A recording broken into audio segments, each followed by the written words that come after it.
So in this video, I'm going to explain the story of how I made $24.5 million by the age of 22. On the surface, Iman Gadzhi appears to be one of the most successful YouTubers in the finance space, and looking at his recent views and channel performance, his clout levels are definitely in an upward spiral. However, his sudden rise has been met with some backlash. A few months ago, Iman released a program called Influencer Ignited. For $1,000, I better be getting a complimentary slap and tickle, if you know what I mean. Comments all over the internet are accusing him of being what you would call a fake guru and are questioning the main sources of his wealth. This really sparked my interest, and given that he's been making videos for quite some time now, I sat down and watched through his content dating all the way back to 2016, where he was just a young jit with zero bread. So let's take a look at what I found and try to figure out how legitimate his self-proclaimed $30 million net worth really is. Can you tell me like roughly what your net worth is?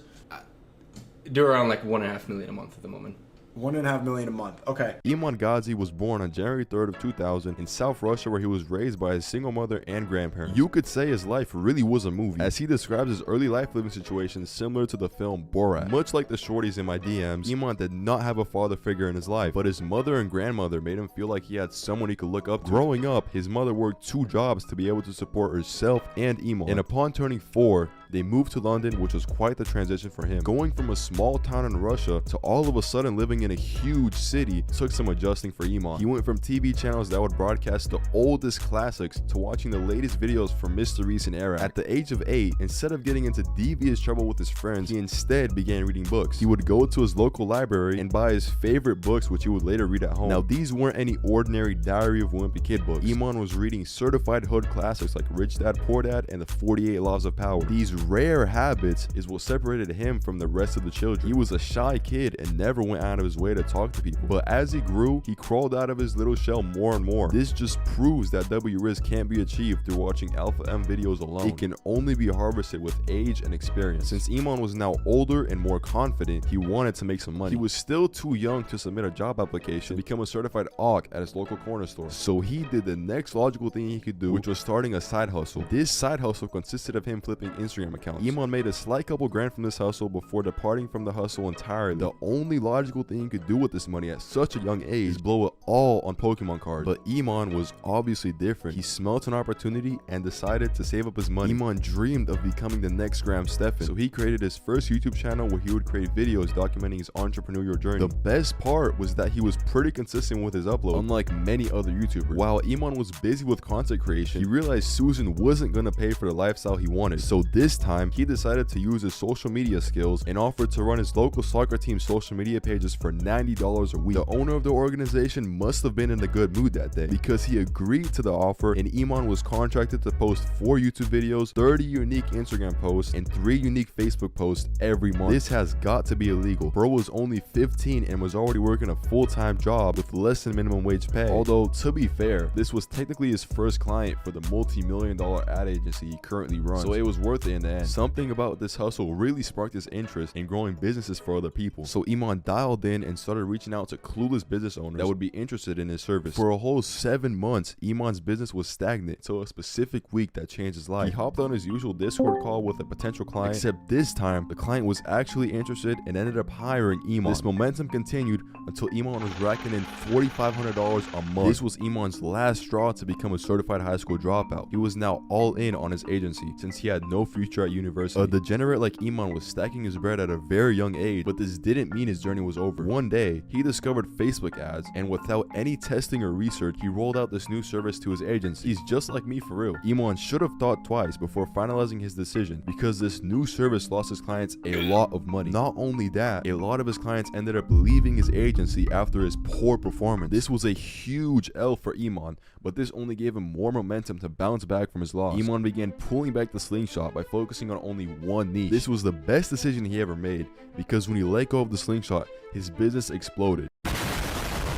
He went from making $10K a month to making over $100,000 in 1 month. This proved that drawbacks can propel you forward even more. Iman was now back on his reading grind, and when he read the 4-hour workweek, it was obvious that hiring employees would help scale the agency. The momentum propelled Iman into a different level of rich, and this is where the monk mode Iman was born. He grew his agency to have 4 employees with over 18 clients, and every month he was making enough to put a down payment on a California home in the hills. I know this because I recently just put a down payment on a California home in the hills. And even though it seemed like it was smooth sailing for Iman, that wasn't the case. He lost some of his clients here and there, which sometimes equaled up to a loss of $25,000 in 1 month. That would be no big deal for me, since $25,000 is my monthly Funko Pop budget, but for Iman, this was something that took a toll on his mental health. And it's why the quote that goes, "When it rains it pours," is one of his favorites. He truly believed when one thing goes bad, everything else will go bad too. So he dealt with moments like these by meditating and hopping on ashwagandha. But as big of a hustler Iman was, he knew any money he lost must be made back. So consulting became a big part of Iman's business. Iman charged mindless individuals $25,000 for 2 days of consulting. This sounds like something I could tap into. If you want cheap consulting from me, tap in. I'm only charging $50K for 3 days of consulting, which is a bargain for what I'll be putting you on. The only issue with consulting was that it wasn't scalable for him. So he transformed his in-person consulting gig to an online course, which was when Iman became a certified guru in the financial space. Coming in at $3,000, Iman started getting some hate for his course due to the high price and alleged lack of technical teaching inside the program. During this time, he was also seen popping up before every Sigma male entrepreneur video with his infamous YouTube ad promoting the course.